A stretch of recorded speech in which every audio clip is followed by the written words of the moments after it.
প্রশ্ন হতে পারে, ঈশ্বর যদি আমাদের একান্তই মৌল প্রয়োজন, তবে কেন অধিকাংশ মানুষই সে বিষয়ে সচেতন নয়? এই কথাটি পরিষ্কার করে নেওয়া ভালো যে প্রয়োজন সম্পর্কে অনবহিত থাকাটা তার প্রয়োজনীয়তার গুরুত্বকে অপ্রমাণ করে না। সত্য সম্পর্কে অজ্ঞতা সত্যকে বাতিল করে দেয় না। এটি অতি বাস্তব সত্য যে বেশিরভাগ মানুষই তার ঈশ্বর প্রয়োজন সম্পর্কে সচেতন নয়। তথাপি তার প্রয়োজন মানুষের পক্ষে একান্ত সত্য। কেন সে তার এই পরম প্রয়োজনটি সম্পর্কে উদাসীন? তার দুটি কারণ বিদ্যমান। প্রথম কারণ আমাদের উপাধি, যা আমাদের সত্য দৃষ্টিকে আবরিত করে রাখে। দ্বিতীয় কারণ হচ্ছে বিভূতি, যা আমাদের আধ্যাত্মিক অগ্রগতির পথে প্রতিবন্ধক স্বরূপ এবং যা জড়ের সীমানায় আমাদের বন্দী করে রাখে। এই উপাধি কি আর বিভূতি বা কি? বেদান্ত মতে মানুষ স্বরূপত দিব্য চৈতন্য স্বরূপ আত্মা, যা পরম তত্ত্ব ব্রহ্ম হতে অভিন্ন। কিন্তু তৎসত্ত্বেও মানুষ মায়ার বশে তার স্থূলদেহের সঙ্গে নিজেকে একাত্ম করে ফেলে। আত্মা হতে অভিন্ন আর যা কিছু বহিরঙ্গ, দেহ, মন, বুদ্ধি প্রভৃতি এবং অপর যা কিছু জাগতিক বিষয়ে মানুষ ইহজীবনে সংগ্রহ করে, যথা আত্মীয় সম্পর্ক, শিক্ষা সংক্রান্ত বিভিন্ন উপাধি, সামাজিক ও আর্থিক প্রতিষ্ঠা, এই সকলই তার উপাধি। এই উপাধি সকলের মোহে পড়ে মানুষ তার স্বরূপ ভুলে যায়। এই বিস্মৃতির ফলেই তার পক্ষে সম্ভব হয় ঈশ্বর প্রয়োজনকে অনুভব না করা। সত্যলাভের সাধনায় অগ্রসর হওয়ার পথে আমাদের কাছে কতগুলি শক্তির আবির্ভাব ঘটে। সাধারণভাবে এই শক্তিগুলিকেই বলা যায় বিভূতি। এই বিভূতিরূপ শক্তিগুলি আধ্যাত্মিক অথবা জাগতিক দুইই হতে পারে। এগুলি যেন এক প্রকার খেলনা, যা আমাদের পথভ্রষ্ট করে। যদি আমরা সেই তুচ্ছ শক্তির চমৎকারিত্বে মোহগ্রস্ত হয়ে পড়ি, তাহলেই আমাদের সকল আধ্যাত্মিক উন্নতির পথ রুদ্ধ হয়ে পড়ে। আর তখনই আর আমরা ঈশ্বরের প্রয়োজন বোধ করি না। মা কাজে ব্যস্ত থাকলে ছেলের হাতে খেলনা দিয়ে তাকে ভুলিয়ে রাখে। ছেলেও খেলনা পেয়ে কিছুক্ষণের জন্য মাকে সম্পূর্ণ ভুলে গিয়ে খেলনা নিয়েই আনন্দে খেলতে থাকে। কিন্তু যখন মাকে মনে পড়ে, তখন এক নিমিষে সেসব ফেলে মা যাব বলে কাঁদতে শুরু করে।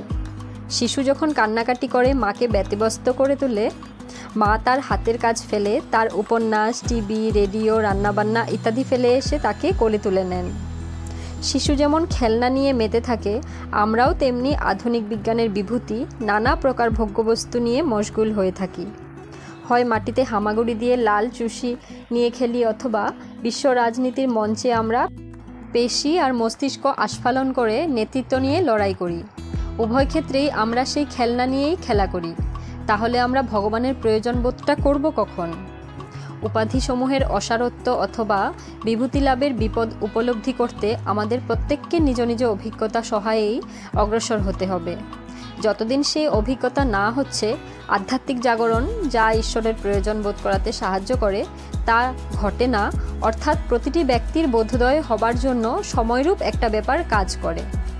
কেউ কেউ অতি কম বয়সে ঈশ্বরের অভাব বোধ করে, আবার কেউ কেউ পরিণত বয়সেও তা বোধ করতে পারে না। বাহ্যিক হাবভাব দেখে কেউ খুব ধর্মভাবাপন্ন বলে প্রতিভাত হলেও অন্তরে সে হয়তো কখনো ঈশ্বরের জন্য ব্যাকুলতা বোধ করেনি। আবার অন্যপক্ষে কারাকক্ষে বন্দী এক অপরাধীও হয়তো অন্তরে অন্তরে ভগবানের জন্য প্রবল তৃষ্ণা অনুভব করছে। একজন সাধক আন্তরিকভাবে কতটা আধ্যাত্মিক ভাবাপন্ন অন্তর্দ্রষ্টা ব্যতীত আর কারো পক্ষে তা জানার উপায় নেই। আমরা নিজেরা যতদিন সেরূপ অন্তর্দ্রষ্টা হতে না পারছি, ততদিন বক্তৃতা অথবা উপদেশাদি দ্বারা অপরকে ঈশ্বর সাধনায় ব্রতী হতে অনুপ্রাণিত করতে পারি না। অপরের চেষ্টার দ্বারা ঈশ্বরের জন্য ব্যাকুলতা অন্যের উপর চাপিয়ে দেওয়া যায় না। এ ব্যাপারে কি তবে কারোর কিছু করার নেই? না, কেবলমাত্র সমগ্র জগৎময় ধর্মের বাণী প্রচার করা ছাড়া আর কিছুই করার নেই। হয়তো পৃথিবীর কোনো এক প্রান্তে সে দিব্যবাণীর এক অতি ক্ষুদ্র ভগ্নাংশ উপযুক্ত ভূমিতে পতিত হয়ে কোনো এক মহাপ্রাণকে ঈশ্বর লাভের ব্যাকুলতায় উদ্বেল করে তুলবে। সেরূপ উন্মুক্ত হৃদয়ে বাহির হতে এতটুকু অনুপ্রেরণা পেলেও দপ করে জ্বলে ওঠে। এই প্রসঙ্গে বুদ্ধ এবং ব্রহ্মা সম্পাতির কাহিনীটি স্মরণ করা যেতে পারে। বোধিলাভের অব্যবহিত পরে বুদ্ধ দীর্ঘ 49 দিন নির্বাণের প্রগাঢ় আনন্দে নির্জনে মগ্ন ছিলেন। প্রথমে তিনি তার উপলব্ধ সত্য প্রচারে নিরুৎসাহ ছিলেন।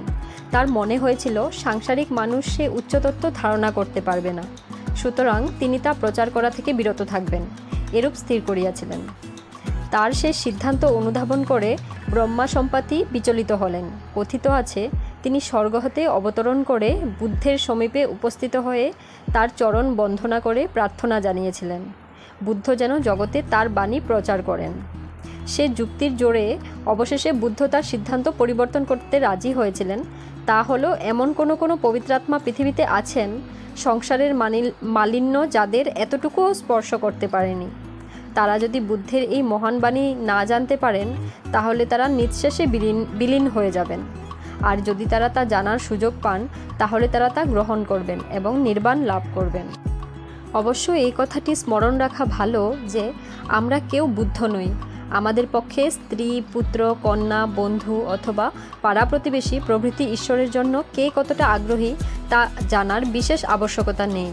আমাদের পক্ষে যে প্রশ্ন একান্তই ব্যক্তিগত, তা হলো আমরা নিজে ঈশ্বরের জন্য কতটা ব্যাকুল।